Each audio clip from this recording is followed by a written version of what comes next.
munidos de más ideias tiradas da internet. Você viu isso? Kevin e Grant colocam à prova suas habilidades e querem dar perfeição aos conceitos mais absurdos. Divertido e meio... Bem, o que pode dar errado? perigoso. Morte, desmembramento, queimadura, ferimento, mutilação. E vamos lançar. Vamos descobrir por que deu errado. Quintas, no Discovery Science. Quando você achou que já tinha visto de tudo.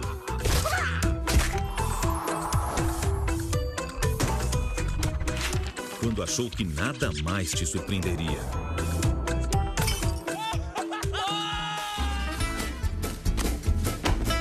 Quando já tinha todas as respostas.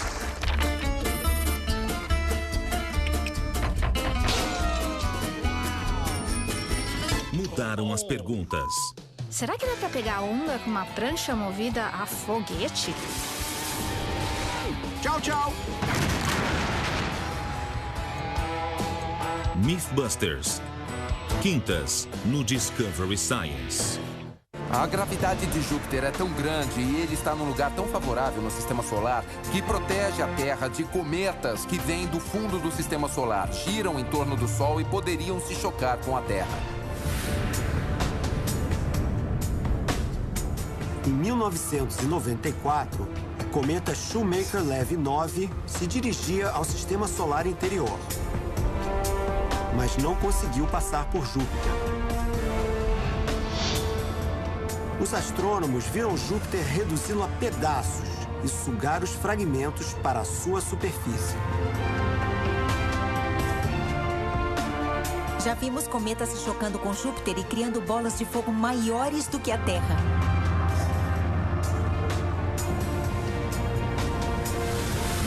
Foram as maiores explosões já vistas no nosso sistema solar.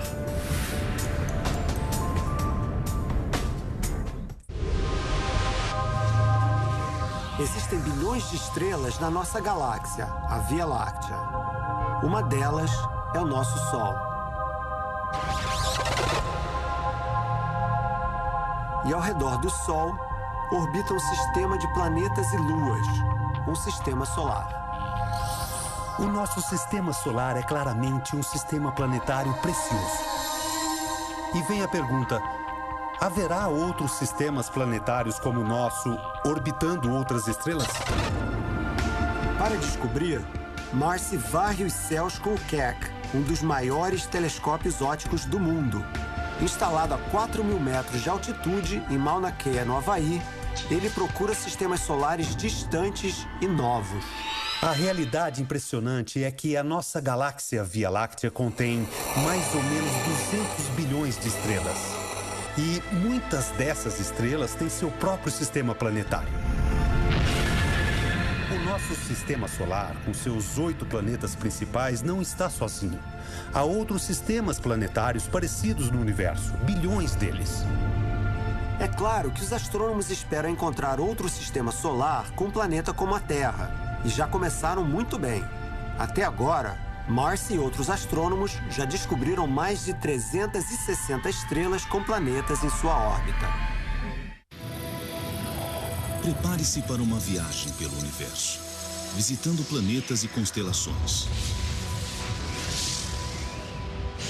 Um estudo sobre essas forças ou interações fundamentais que afetam o nosso planeta. Um passeio pelo cosmos em busca de respostas. Como funciona o universo? Segundas, no Discovery Science.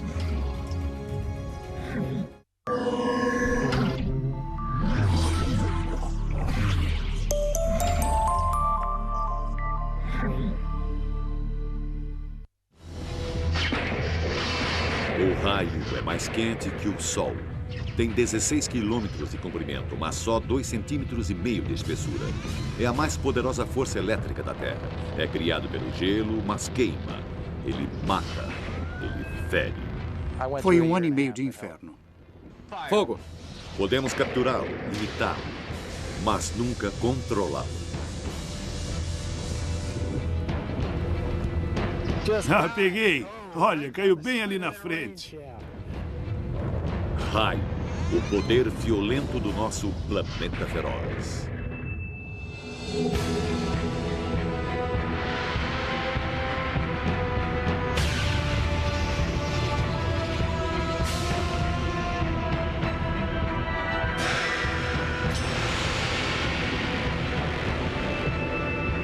Planeta Feroz.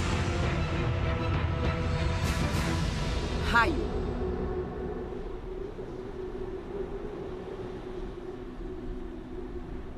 A beleza das nuvens, majestosas, tranquilas, enganadoras. Dentro desta nuvem, forças enormes estão agindo. Ingredientes simples, umidade, calor e gelo se combinam para criar um dos fenômenos mais poderosos da Terra.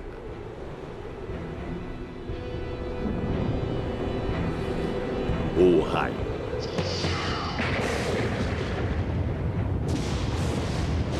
Dez milhões de raios ocorrem em todo o mundo todos os dias, mais de 100 a cada segundo.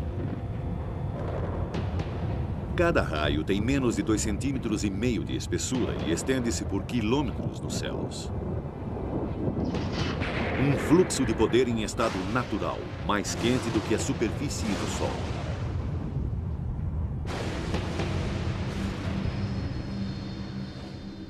A qualquer momento existem pelo menos 2.000 tempestades assolando o nosso planeta. Os raios estão à nossa volta, uma força natural de poder quase inacreditável. Ainda assim, o raio é um mistério para nós, apesar de 200 anos de pesquisas. Ainda não temos nenhuma resposta para as perguntas mais fundamentais. O que causa os raios? Aonde eles irão cair e quando?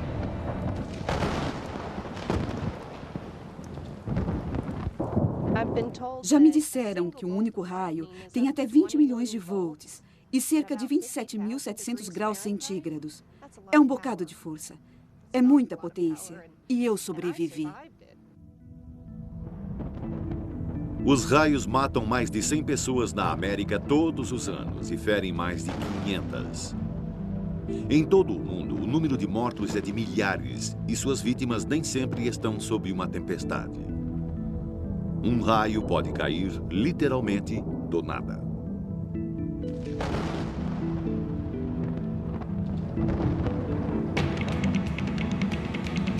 Esta foi a experiência de Michelle Dougherty. Ela foi atingida enquanto esquiava num claro dia de verão. O dia estava lindo. Estava quente e ensolarado. E alugamos 2 jet skis por 1 hora. E foi quase no final daquela hora que aconteceu o acidente.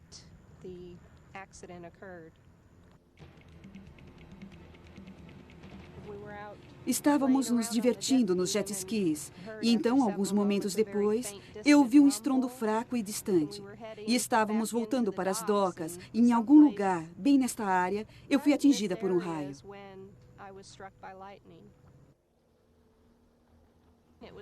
Ele não estava acima de nós, mas sim além das árvores.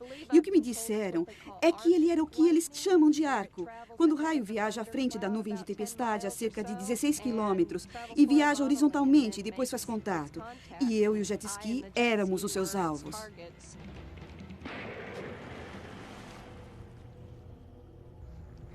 Aparentemente, ele se dividiu e entrou pelo meu ombro esquerdo e uma parte atravessou o jet ski. O raio atinge as suas vítimas com selvageria, de forma quase casual. Não é à toa que muitas culturas o consideravam uma ferramenta dos deuses. Para os antigos gregos, os raios eram os relâmpagos de Zeus, enviados à Terra como punição. No Novo México, os índios Pueblo acreditavam no pássaro trovão, uma águia mística cujos olhos lançavam raios e cujo bater de asas eram trovões.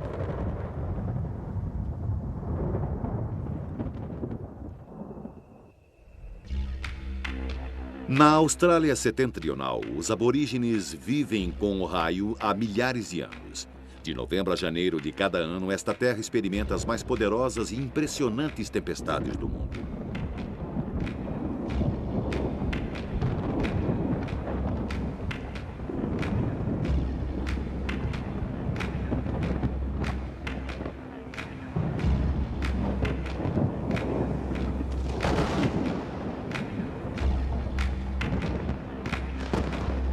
Para os aborígenes, isso era um trabalho dos irmãos Raios. Eles os pintaram nas rochas por toda a região. Estes eram guerreiros, irmãos tribais que lutavam por uma mulher. Enquanto seus machados de pedra se chocavam, as faíscas se tornavam raios. O ruído da luta eram os trovões.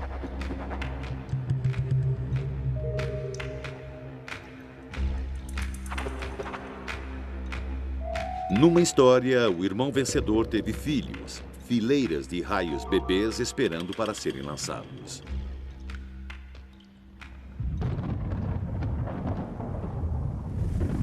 Ainda assim, nesta era científica, o raio continua a nos fascinar. E até as perguntas mais simples se mostram difíceis de responder. Como as nuvens tempestuosas se tornam eletrificadas? O que causa os raios?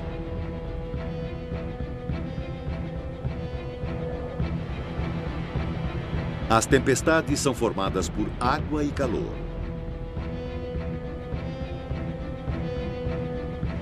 Quando bolsas de ar úmido são aquecidas pelo sol, elas sobem. Enquanto ganham altura, o ar à sua volta fica mais frio e a pressão atmosférica diminui. A umidade se esfria e condensa para formar nuvens.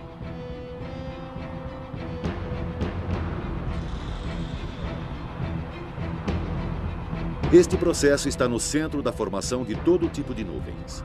Mas para criar um raio, ele precisa ir além. Quando as condições estão certas, com água e calor o bastante para dar prosseguimento ao sistema, as nuvens antes pequenas crescem e se unem, formando nuvens maiores, sempre subindo. Algumas das gotas de água tornam-se grandes e pesadas demais para a corrente de ar ascendente sustentá-las e se precipitam em forma de chuva.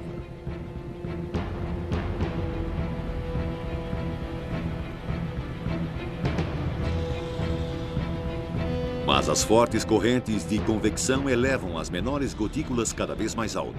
E na região superior da nuvem, que é a mais fria, elas se congelam, formando minúsculos cristais de gelo.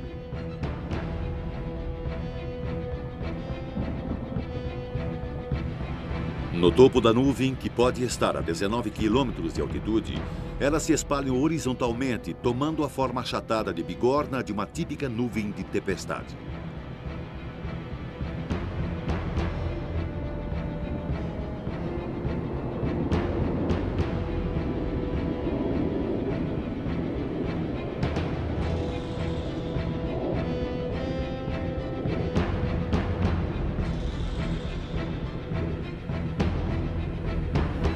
Mais água congela nas partículas de gelo e elas crescem e formam granizo que passa de volta através da nuvem. O granizo cai através da corrente de partículas menores em ascensão, causando milhões de minúsculas colisões. Cada colisão derruba elétrons dos cristais de gelo que estão subindo, dando a eles uma carga elétrica positiva, enquanto o granizo, que está caindo, fica carregado negativamente. Toda a nuvem acaba ficando eletrificada como uma pilha gigante, positiva em cima e negativa nas regiões inferiores.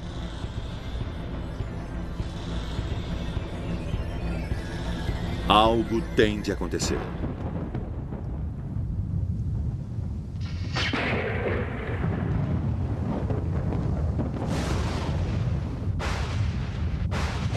Uma enorme corrente elétrica atravessa o ar para neutralizar as duas cargas. Um raio foi criado.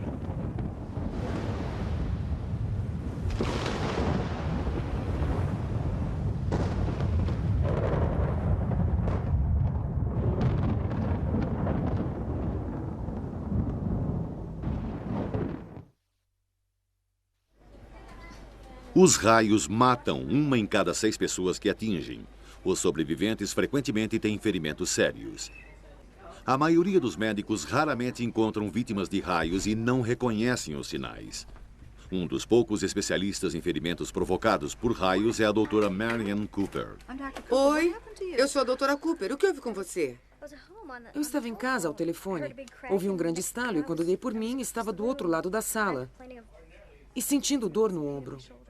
No ombro só? É, só este ombro aqui. E a minha orelha está doendo um pouco. Eu não me sinto muito bem. O raio, aquela energia incrível, aquele tipo que atinge o jardim, provavelmente tem entre 10 e 30 milhões de volts e 10 a 30 mil amperes. Grande parte dessa energia não passa pela pessoa. Você foi atirada para fora da cadeira? Isso mesmo. Caí fora da cadeira e fui para o chão. Até onde sabemos, o que acontece quando um raio atinge uma pessoa é que ele desce pelo ar, vê a pessoa como um tipo diferente de resistor, de objeto, passa por essa pessoa numa fração de segundo e faz um clarão do lado de fora, quase que explode por fora. Então, a maior parte da energia provavelmente passa em volta da pessoa e não através dela. Não, a barriga não dói. E fora dormência e formigamento, a senhora não sente outra coisa nas pernas? Não, eu só não me sinto 100%, mas é uma espécie de formigamento. As pernas não doem ou queimam. Certo. Já teve algum problema assim antes? Nunca. Sim. Aperte os meus dedos. A única coisa que mata as pessoas nessa situação é uma parada cardíaca. Isso acontece na hora em que são atingidas. É muito incomum haver outra causa de morte após o incidente inicial. Alguma queimadura? Não que eu possa sentir. –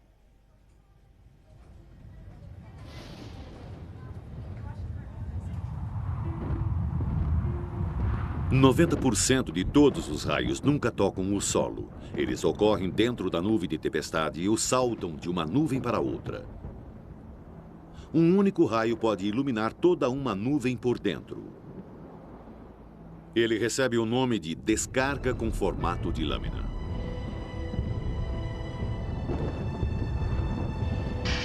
Um dos maiores mistérios dos raios é por que ele toma um caminho específico no ar. Só agora a ciência está começando a entender esse fenômeno.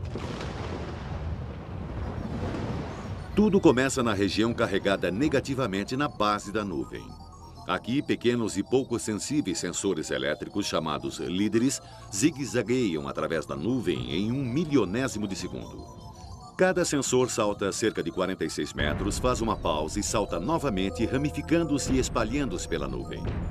Ocasionalmente, um líder deixa a nuvem e salta em direção à Terra. A aproximadamente 91 metros acima do solo, sua intensa carga negativa começa a afetar a Terra imediatamente abaixo. As cargas elétricas positivas reúnem-se nos objetos pontiagudos, lâminas de grama, agulhas de pinheiro, galhos de árvores e postes metálicos. Eles emitem faixas luminosas ascendentes na direção do líder descendente. Se eles fizerem contato, a nuvem repentinamente fica aterrada ao solo.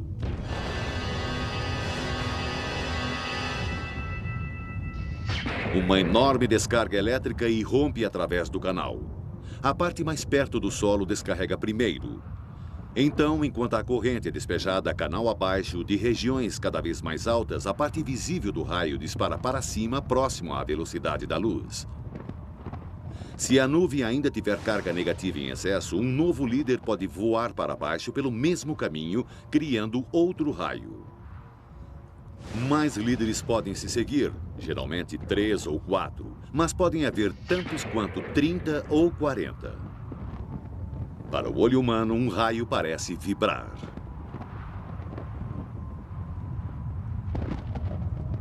Estas imagens contêm um raro exemplo de um raio indo para cima, capturado pela câmera.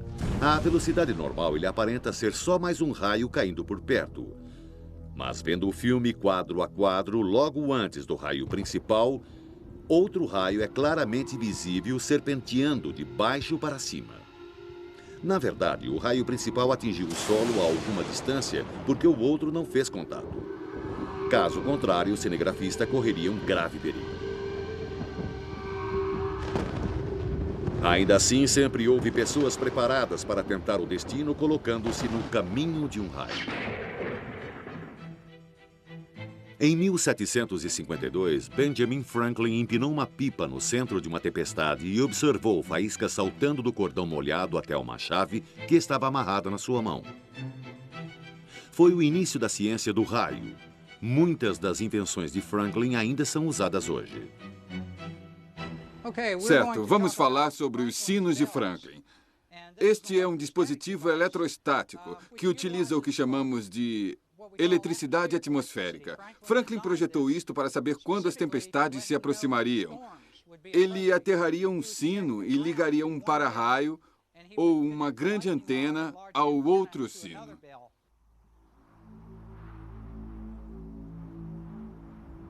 Quando a nuvem de tempestade se aproximou, o ar ficou eletrificado e um sino ficou carregado. O pêndulo transferiu a carga para a Terra através do outro sino. Quando os sinos começaram a soar, Franklin sabia que uma tempestade se aproximava.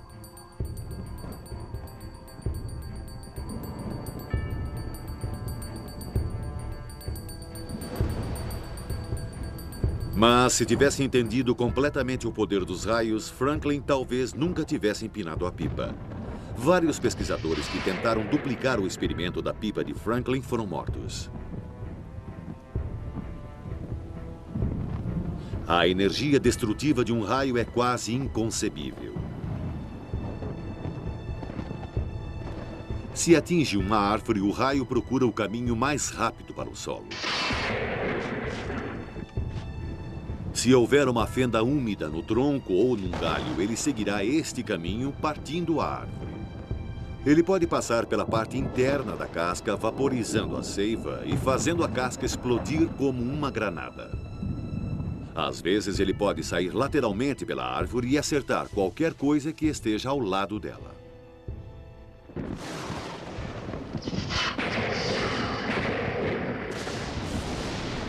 Uma situação como essa quase matou Tony Scott, um engenheiro de telefonia de Miami.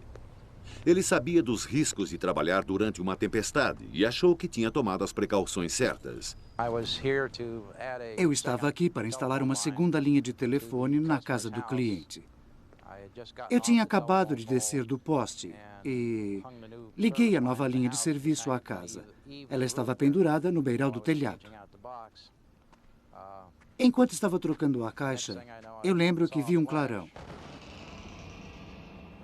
É tudo de que me lembro, até que acordei do outro lado do pátio. O fio não estava aterrado nem nada, e eles me disseram que um raio atingiu o poste. E felizmente desceu pelos dois lados do cabo. Mas ele também desceu pela linha de serviço, que não estava aterrada, e eu era o terra mais próximo. Quando voltei a mim, eu não podia me mover. Fiquei paralisado. E senti a boca cheia de prata. E eu nem podia cuspir, porque não podia virar a cabeça.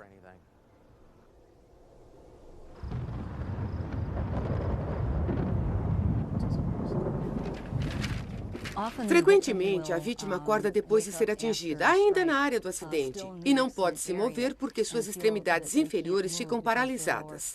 Suas pernas, às vezes um braço ou ambos os braços, ficam assim por um determinado período. Eles também podem relatar dor, dormência, formigamento, esse tipo de coisa. Isso provavelmente é devido a algum ferimento causado ao sistema nervoso parasimpático. No hospital pensaram que eu tinha tido um derrame, porque metade do meu rosto estava caído.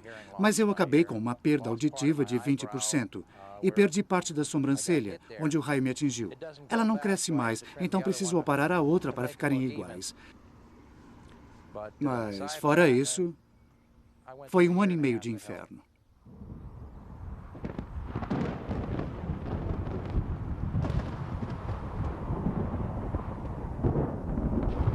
Sua imprevisibilidade e força tornam a proteção contra raios um grande desafio. Aonde ele irá cair? Que medidas preventivas podemos tomar? Para ajudar a responder a essas perguntas, em Camp Blanding, perto de Gainesville, na Flórida, cientistas passam os meses de verão provocando raios, usando princípios que Benjamin Franklin facilmente teria reconhecido. Aqui, eles disparam foguetes para um núcleo de nuvens de tempestade ativas. O local fica no Corredor dos Raios, um cinturão de terra ao longo do centro da Flórida. O Corredor dos Raios tem mais tempestades do que em qualquer outro lugar da América. O foguete leva atrás de si um fio de cobre fino. A ideia é fazer com que o raio atinja o foguete e depois siga o fio até o solo. Os pesquisadores então podem estudar e medir os efeitos do raio de perto.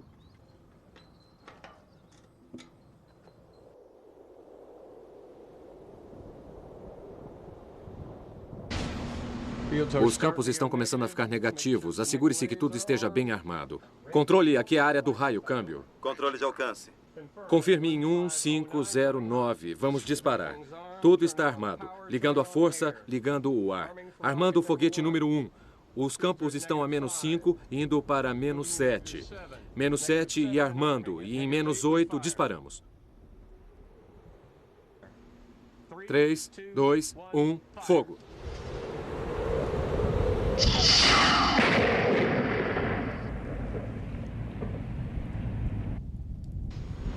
Este é um trabalho potencialmente e altamente perigoso. A segurança é extrema. Os cientistas trabalham dentro de edifícios de metal blindados e os foguetes são disparados usando cabos de fibra óptica. Se houvesse qualquer ligação direta com a torre de lançamento, um raio poderia viajar através dos cabos, chegando até a sua área de segurança.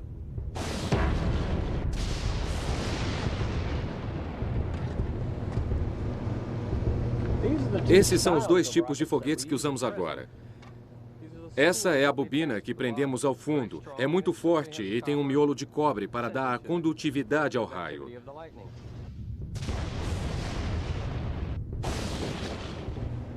Esses vieram da França. Esses são os que usamos e que são os mais confiáveis no momento. O maior problema é que temos de usar pólvora. O motor carrega 900 gramas de pólvora sob pressão. Então, eles são muito perigosos e podem acender a mais ligeira provocação.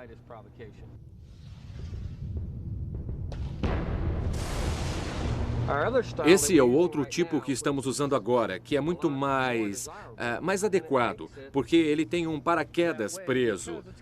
Assim, ele é reciclável. Isso aqui é antes. E isso é depois. A principal meta da pesquisa é testar os cabos e o maquinário usados na indústria da energia elétrica. Cortes de energia frequentemente são causados por raios que atingem grandes instalações ao ar livre. Os pesquisadores medem as enormes sobretensões de energia durante a queda dos raios provocados para ajudá-los a desenvolver sistemas novos à prova de raios. Provocar raios com sucesso exige experiência e habilidade. O momento do lançamento precisa ser cronometrado com precisão. Como as cargas negativas aumentam nas nuvens, sensores medem o campo positivo correspondente no solo. Eles só podem disparar quando este campo atinge um nível crítico. Mesmo assim, eles nem sempre são bem-sucedidos. Eles provocam raios em cerca de 70% dos lançamentos. Às vezes, eles conseguem mais do que pediram e o raio provocado dispara raios naturais muito mais potentes.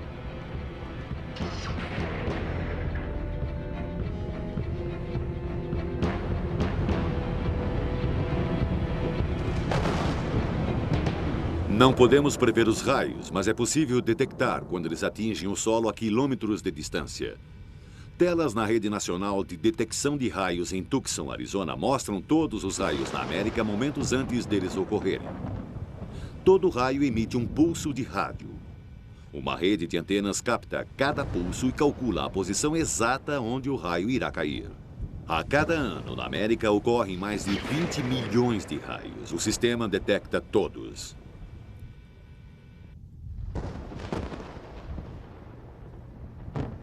Gunnar Blank usa um radiodetector para ajudá-lo a procurar tempestades de raios. Oh, belíssimo! Essa tempestade está lançando raios muito bons aqui. Gunnar é um cinegrafista. Foi ele quem filmou a maioria dos raios neste filme. Temos alguns a 13 quilômetros de distância. Seu detector não pode dar a localização exata de cada raio, mas pode medir a sua distância. Mais um, de 13 a 32.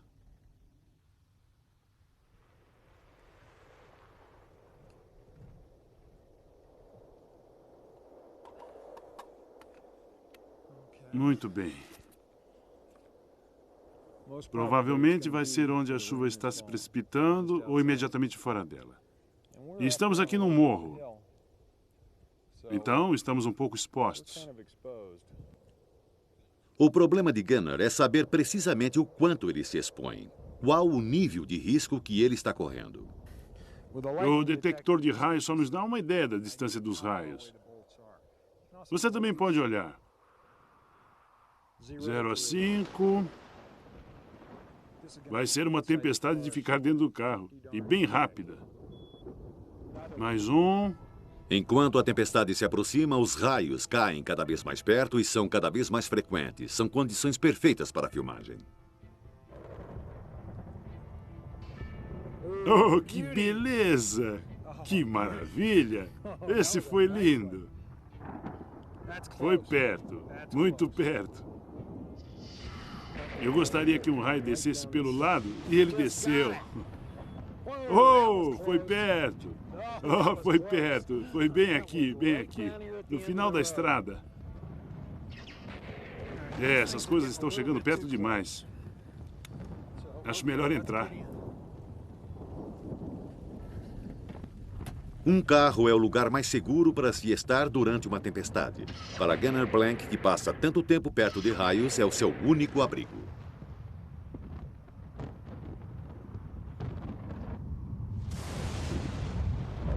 Muitas pessoas acham que os carros são seguros porque têm pneus de borracha, mas esse não é o motivo. Neste laboratório de alta voltagem no Reino Unido, um experimento é realizado para mostrar exatamente por que um carro é um ótimo abrigo.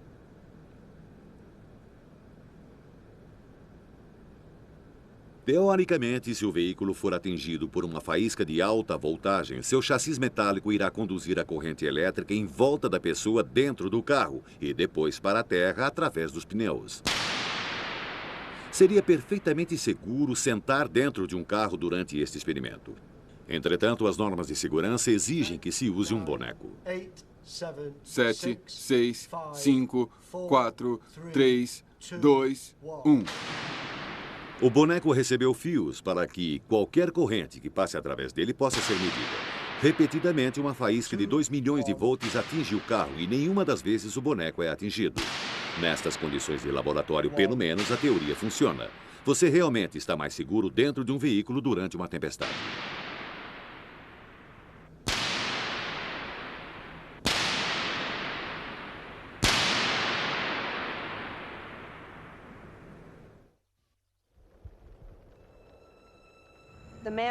O homem que estava na praia e tinha vindo ajudar disse: "Ela já está azul." E havia pessoas à sua volta dizendo para ele desistir, que eu tinha morrido. "Deixe em paz, ela está morta." E ele se recusou a parar. Ele disse: "Não vou parar."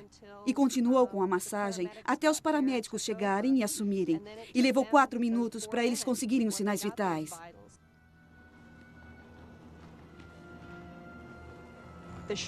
A memória a curto prazo no primeiro ano após o acidente foi um problema.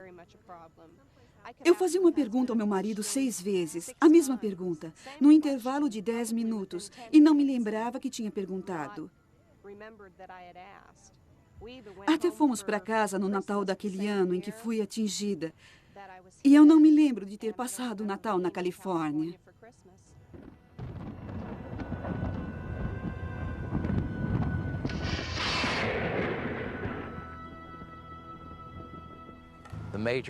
O grande problema pelo qual eu passei foi um problema de equilíbrio. Eu caía sem aviso. Mudanças de humor. Eu sempre tive senso de humor e perdi o meu senso de humor. Pode-se fazer uma analogia entre uma pessoa e um computador que sofreram uma descarga elétrica. A parte externa do computador parece estar bem, mas provavelmente na parte de dentro o software não funcionaria. A mesma coisa acontece com uma pessoa e é muito frequente. Ela pode ter deficiências na memória, problemas com a memória a curto prazo, em especial com as informações de código. Então, elas podem levar uma conversa perfeitamente decente com você na emergência. E depois, no dia seguinte, elas nem se lembram de ter falado com você.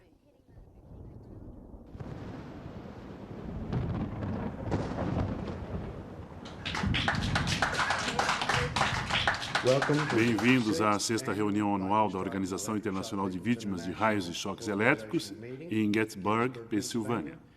Os problemas físicos e emocionais que as vítimas de raio enfrentam são de difícil compreensão para qualquer outra pessoa. Então, todos os anos, sobreviventes se encontram para partilhar suas experiências com as únicas pessoas que eles sabem que podem compreendê-las. Quando dei por mim, meu marido me virou e disse, você vai ficar bem. E eu pensei, não posso falar, não posso me mover. Do que ele está falando? E depois ouvi alguém dizer, ela foi atingida por um raio. E ouvi pessoas correndo para lá e para cá. E tudo o que eu percebi, numa fração de segundo, foi que eu tinha visto um brilho em volta da minha mão. E uma sensação muito estranha.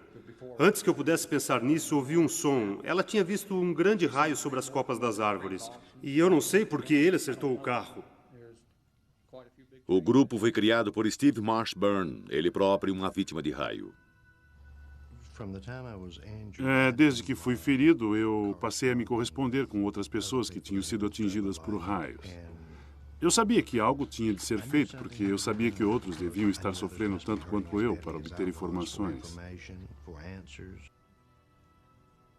Aprendi a lidar com as capacidades que eu tenho agora. Eu valorizo a vida todos os dias.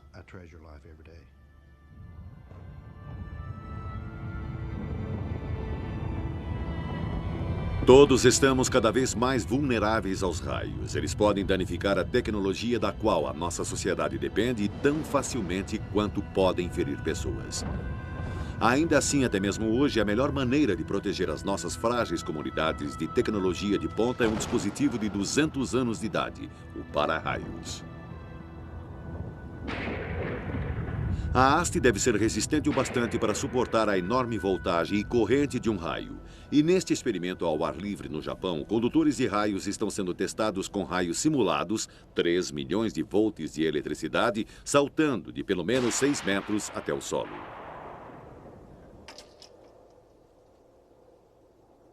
Com um condutor de raios, a eletricidade é inofensivamente direcionada para longe do bloco de concreto, descendo esta fita condutora de eletricidade.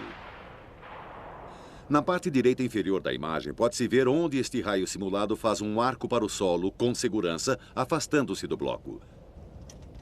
Sem um condutor, o efeito poderia ser devastador.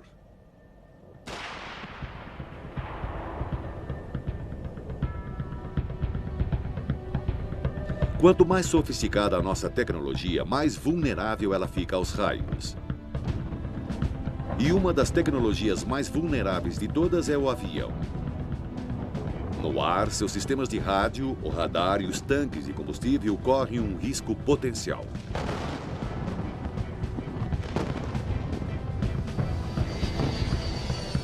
Na década de 80, a NASA enviou este caça diretamente através do coração de tempestades ativas. Sua meta era aprender mais sobre a segurança das aeronaves, fazendo com que um raio atingisse o avião. Eles tiveram sucesso.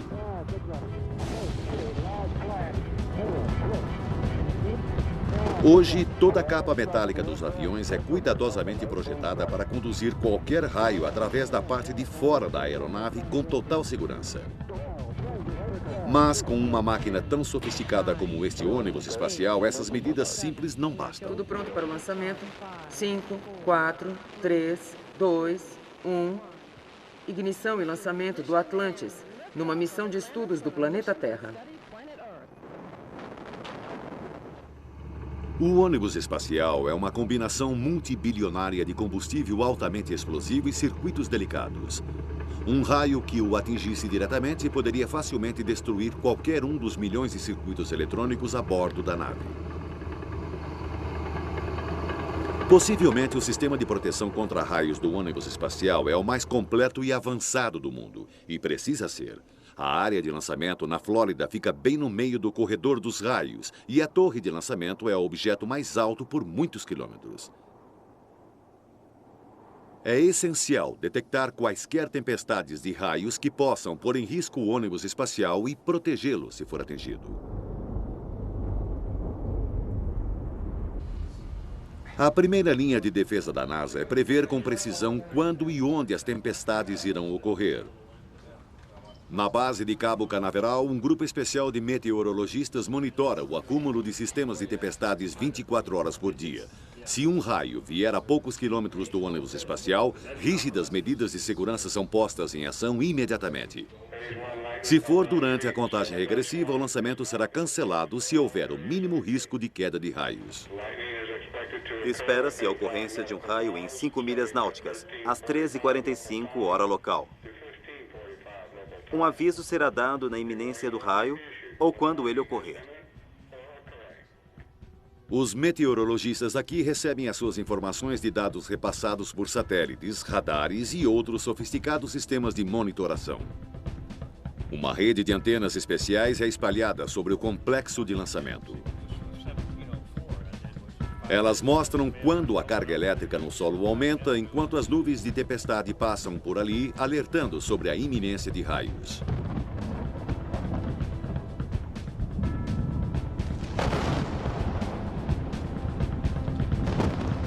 Mas é inevitável que o ônibus espacial ou a torre de lançamento, às vezes, sejam atingidos por um raio, como mostram essas imagens de uma câmera de segurança da NASA.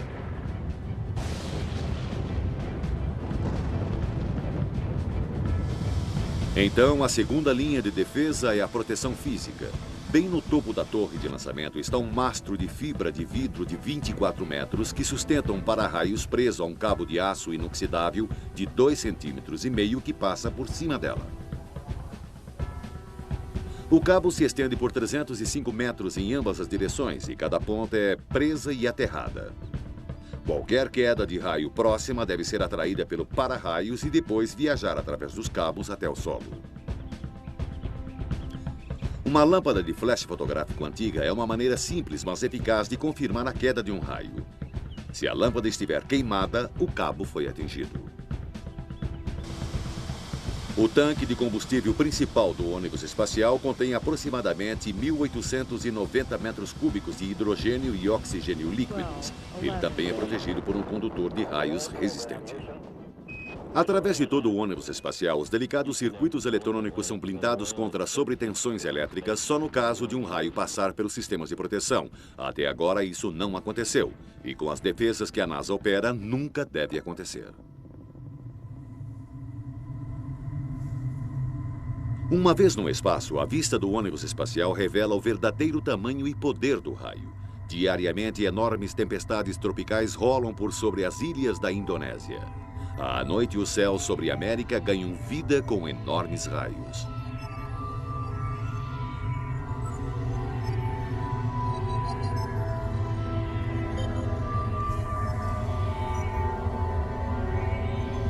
Seis 6.000 raios ocorrem a cada minuto no nosso planeta, cada um produzindo o seu próprio pulso de rádio. Numa frequência em particular, esses pulsos podem ser ouvidos em todo o mundo. Captando esse sinal, você pode ouvir o som de todos os raios em todos os lugares.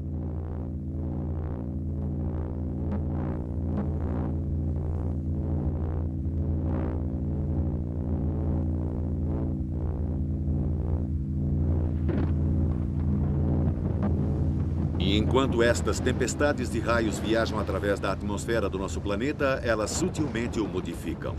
Agora sabemos que o raio desempenha um papel importante na sustentação de toda a vida no planeta. Este avião é parte de um complexo programa de pesquisa científica do Colorado, projetado para analisar o efeito dos raios na atmosfera. O avião foi equipado com dispositivos que aspiram ar para os instrumentos instalados em seu interior. Ele voa a baixa altitude em volta e às vezes diretamente sob tempestades ativas. Os pesquisadores então podem analisar como o raio altera e afeta a química do ar.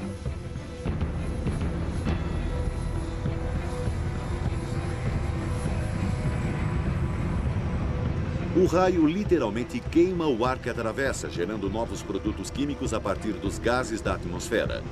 Estes incluem nitratos, essenciais para o crescimento de todas as plantas, que se dissolvem na chuva e se precipitam para o solo. Os raios podem ter criado mais da metade de todos os nitratos da Terra. E todo raio cria ozônio. A convecção de uma tempestade leva um pouco disso para a estratosfera, onde se soma a camada de ozônio da Terra, protegendo-nos dos mortíferos raios ultravioleta do Sol. Com cada voo, estes cientistas estão descobrindo mais maneiras pelas quais os raios contribuem para o complexo equilíbrio da natureza.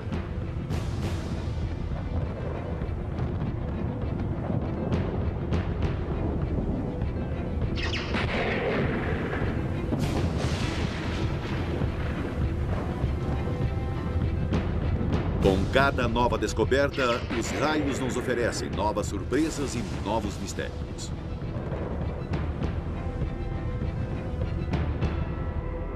Durante anos, pilotos voando à noite têm relatado a visão de enormes, porém fracos clarões de luz que eram disparados no céu de baixo para cima do topo das tempestades. Eram tão rápidos e fracos que mal eram visíveis.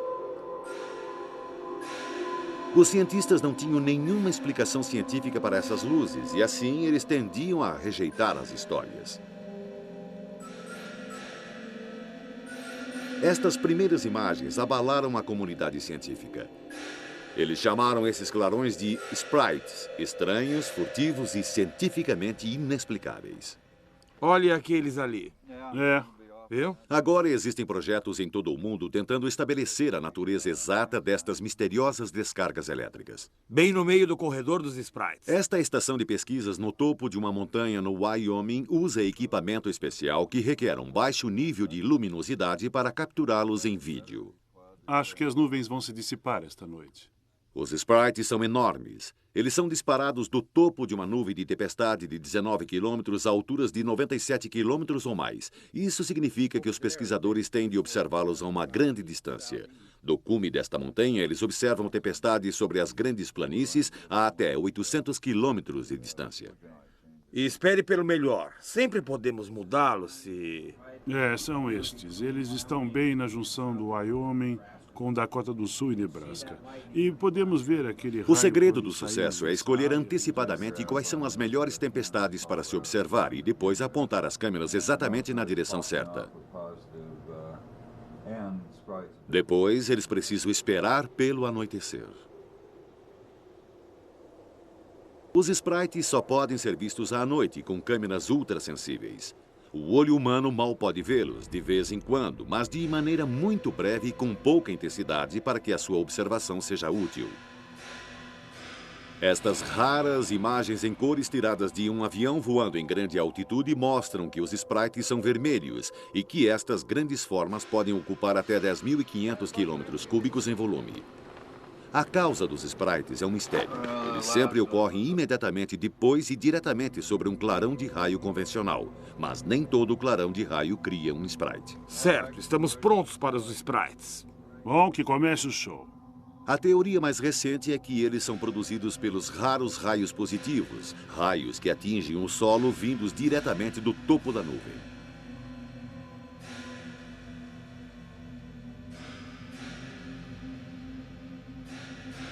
Os pesquisadores também descobriram um segundo fenômeno.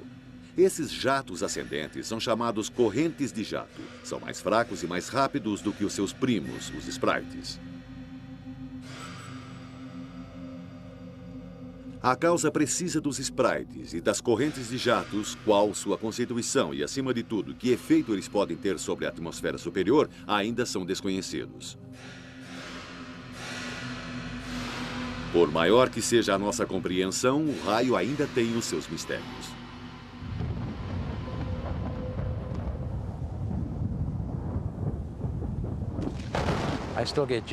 Ainda tremo nas bases quando há um raio. Sabe, eu tento não ter medo, eu tento respeitá-lo. Mas se o raio estiver realmente próximo e for feroz, eu procuro o abrigo.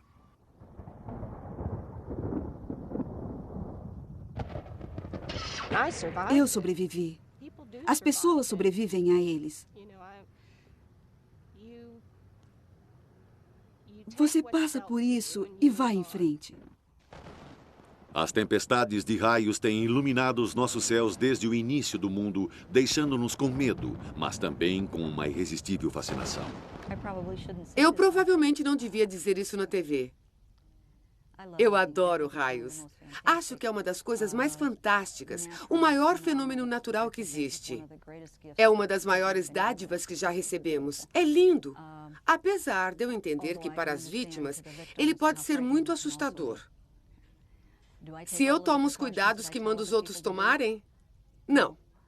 Eu sento na minha varanda e observo os raios. Já disse à minha família que quando me aposentar, teremos de encontrar um lugar onde possamos observar as tempestades e os raios.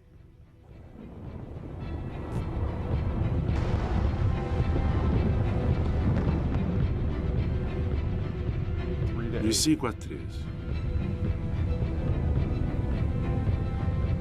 Muito bem, vamos nos aguentar. Acho que ainda vamos conseguir mais alguma coisa. O raio. Lindo, intenso, letal. Ainda assim, apesar de seu perigo terrível e enorme força destrutiva, sempre haverá aqueles que irão querer desafiar a incrível força de nosso planeta feroz.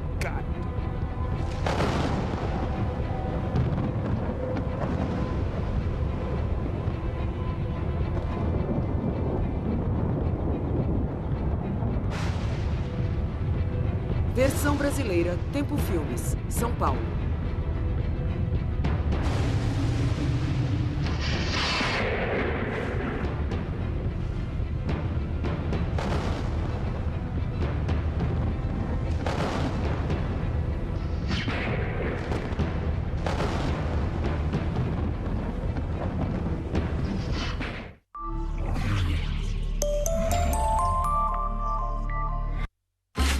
Quando achou que nada mais te surpreenderia.